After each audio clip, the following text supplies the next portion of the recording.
यहां से उस जहां तक जहां भी जाओगे, हर मोड़ पर हर जगह मुझे ही पाओगे, यानी कि टैक्स। मैडम, सपना था विश्व गुरु बनने का, बन गए हम टैक्स गुरु। और इतना टैक्स जो भारत की आबादी सरकार के खजाने में डालती है, उसके बदले सरकार जनता को देती क्या है, यह बहुत बड़ा सवाल है। कौन सी ऐसी हाई क्वालिटी सर्विस है जो फ्री ऑफ कॉस्ट जनता को दी जाती है? क्या हमें quality health care free of cost मिलता है? नहीं मिलता। क्या हमें वर्ल्ड क्लास एजुकेशन मिलती है? नहीं मिलती। क्या हमें फ्री वर्ल्ड क्लास ट्रांसपोर्टेशन मिलता है? नहीं मिलता। क्या हाई क्वालिटी रोड्स मिलती हैं? अगर अच्छी हैं तो टोल टैक्स भरना पड़ता है। क्या 24 घंटे सातों दिन बिजली आती है? नहीं आती। तो इतना सारा जो टैक्स सरकार इकट्ठा करती है, उसका करती क्या है? इसीलिए मैं कहना चाहता हूं that we in India pay taxes like in developed countries to get services like in sub Saharan countries. Madam, from the moment a child is born to the very moment his family mourns his death, the government is there at every step, not to help you but to tax you. और आइए एक रोमांचक यात्रा पे चलते हैं। माननीय वित्त मंत्री जी हर बार मेरे सवालों का जवाब देते हुए मुझ पर तंज कसती हैं और कहती हैं कि शायद ये चार्टर्ड अकाउंटेंट नहीं है, इनकी डिग्री असली नहीं है, तमाम तरीके की बातें मेरे बारे में कहती हैं, निजी हमले करती हैं। मैं उनका बहुत सम्मान करता हूं, मेरे मन में उनके प्रति बहुत आदर है, ओहदे में, हैसियत में, उम्र में, अनुभव में बहुत बड़ी है मुझसे। लेकिन आज मैं इस सीए की डिग्री को किनारे करके सरल भाषा में आम आदमी की तरह इस देश के आम आदमी का दर्द आपके सामने रखना चाहता हूं कि कैसे हमारे जन्म होने से लेकर हमारे मरने तक टैक्स पे टैक्स सरकार हमसे वसूलती है। मैं आपके सामने जीवन के 8 चरण, 8 स्टेजेस ऑफ लाइफ रखना चाहता हूं। फर्स्ट स्टेज ऑफ लाइफ, जब इंसान पैदा होता है, that is the birth stage. बच्चे के पैदा होने से पहले, उसकी आंखें खुलने से पहले जो उसको वैक्सीन लगती है, उस पर 5% जीएसटी लगता है। जिस अस्पताल में बच्चा पैदा होता है, उस हॉस्पिटल के कमरे के चार्जेस पर अगर 5,000 रुपए से ज्यादा का कमरा हो तो 5% जीएसटी लगता है। बेबी केयर के आइटम्स पे 5% जीएसटी लगता है। और अगर उसके माता पिता बच्चे के पैदा होने पर मिठाई बांटे तो मिठाई पर 5% और चॉकलेट पर 18%, 28% जीएसटी लगता है। दूसरा चरण जीवन का, इन्फेंसी और चाइल्डहुड, यानी कि बचपन।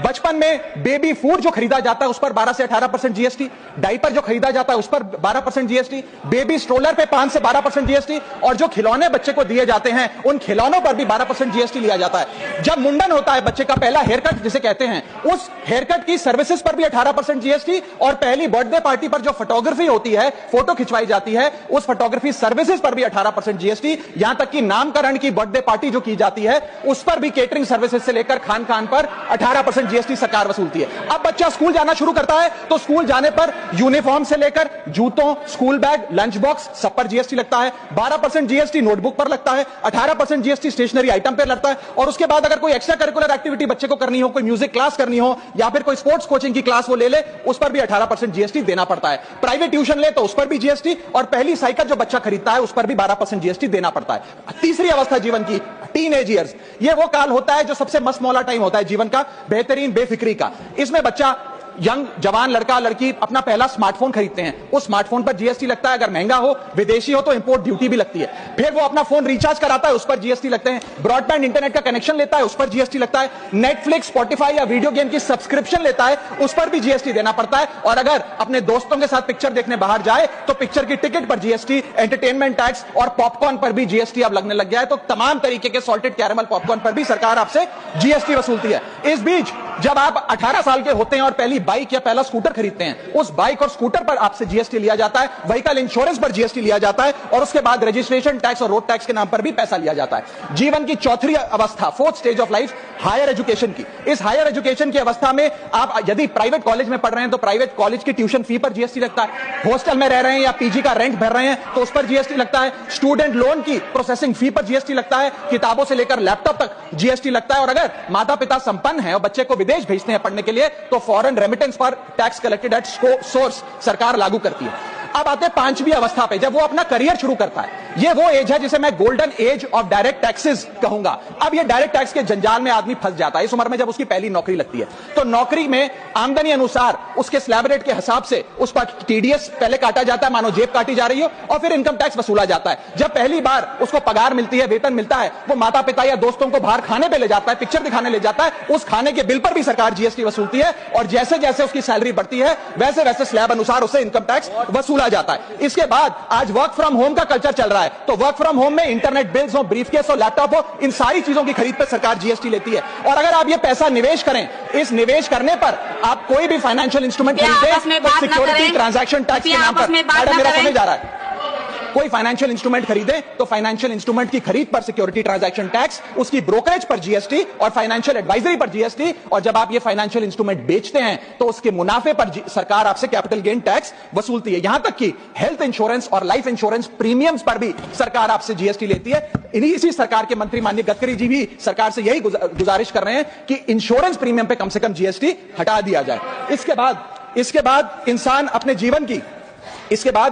जीवन की छठी अवस्था में आता है, यानी कि मिडिल एज। इसमें उसकी आमदनी भी पीक पर होती है और उसका टैक्सेशन भी पीक पर होता है, अप्रेजल होता है, प्रमोशन होता है, बोनस मिलता है, और हाई टैक्स स्लैब के चलते वो अपनी कमाई का एक अधिकांश हिस्सा इनकम टैक्स में सरकार को जमा कराता है। इस दौर में इंसान गाड़ी खरीदता है, घर बनाता है। जब गाड़ी खरीदता है तो जीएसटी देता है, रोड टैक्स भरता है, व्हीकल इंश्योरेंस पर जीएसटी भरता है, और जब गाड़ी लेकर शोरूम से निकलता है तो पेट्रोल डीजल पर वैट, सेस और एक्साइज ड्यूटी के नाम पर पैसा भरता है। जब सड़क पर गाड़ी चलाता है तो टोल टैक्स भरता है। फिर वो अपना घर भी खरीदता है, जमीन खरीदता है। जब जमीन खरीदता है तो स्टैंप ड्यूटी फी सरकार को देता है। जब कंस्ट्रक्शन मटेरियल खरीदता है घर बनाने के लिए तो कंस्ट्रक्शन मटेरियल पे, चाहे वो सीमेंट हो, मार्बल हो, स्टील हो, उस पर जीएसटी देता है। उसके बाद जब कंस्ट्रक्शन सर्विसेज लेता है किसी बिल्डर से, ठेकेदार से, कॉन्ट्रैक्टर से, तो उस कंस्ट्रक्शन सेवाओं पर भी जीएसटी सरकार आपसे वसूलती है। और जब घर बन जाए तो एनुअल प्रॉपर्टी टैक्स और हाउस टैक्स के नाम पे आपसे पैसा लिया जाता है। और जब आपको पैसे की आवश्यकता पड़े और आप ये घर बेच दें तो कैपिटल गेन्स पर भी सरकार आपसे उस मुनाफे पे टैक्स वसूलती है।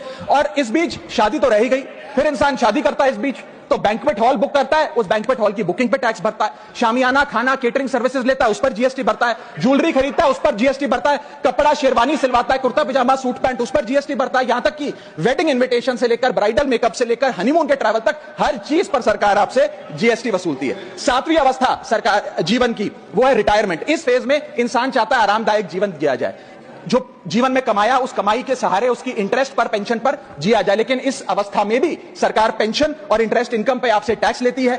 बूढ़ा हो जाता है, दवाई इलाज की जरूरत पड़ती है तो हेल्थ केयर बिल पर, दवाइयों पर आपसे जीएसटी लिया जाता है। लाइफ इंश्योरेंस और हेल्थ इंश्योरेंस प्रीमियम पर तो जीएसटी लेती है। और इस दौर में वो अपनी वसीयत लिखता है, फैमिली विल। उस फैमिली विल पर जो लीगल फीस देता है, उस लीगल फीस पर भी उसे जीएसटी देना पड़ता है और स्टैंप ड्यूटी देनी पड़ती है। और आठवीं जीवन की अवस्था, यानी कि जीवन की समाप्ति, जब उसका स्वर्गवास हो जाता है, उसके जीवन का अंत हो जाता है, यहां भी सरकारें उसका साथ नहीं छोड़ती। यहां पर भी सरकारें उस पर टैक्स लगाती हैं। जब कोई इंसान मरता है तो उसके अंतिम संस्कार में देसी घी, चंदन, वुड, नारियल, इत्तर जैसा सामान इस्तेमाल होता है, उस पर भी जीएसटी लगता है। और जब उसके मरने के उपरांत अखबार में ऑबिचुरी की इश्तेहार छपाया जाता है, उस पब्लिकेशन ऑफ ऑबिचुरी न्यूज़पेपर पर भी 5% सरकार जीएसटी लेती है। और मरने के बाद जब प्रॉपर्टी उसके बच्चों को या परिवार वालों को दी जाती है, उस म्यूटेशन पर भी सरकार आपसे ड्यूटी सेस लेती है।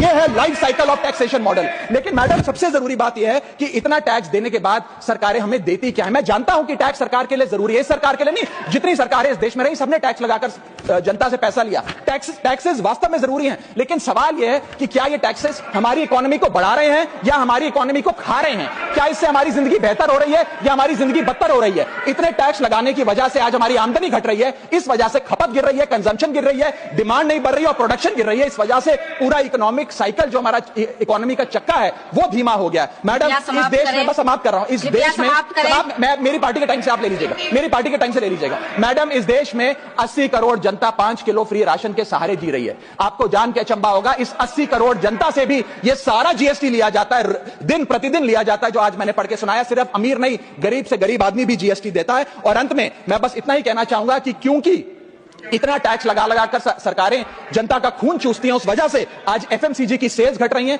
एफएमसीजी के स्टॉक गिर रहे हैं, कंजम्पशन डाउन हो रही है, नई गाड़ियों की सेल श्रिंक कर रही है, तमाम तरीके की जितनी भी न्यू परचेजेस होती हैं उसमें मंदी देखी जा रही है। सरकार को जीएसटी कम करना चाहिए, कम करेंगे तो जनता की जेब में पैसा आएगा तो मांग बढ़ेगी, खपत बढ़ेगी और इकोनॉमी का चक्का चलेगा।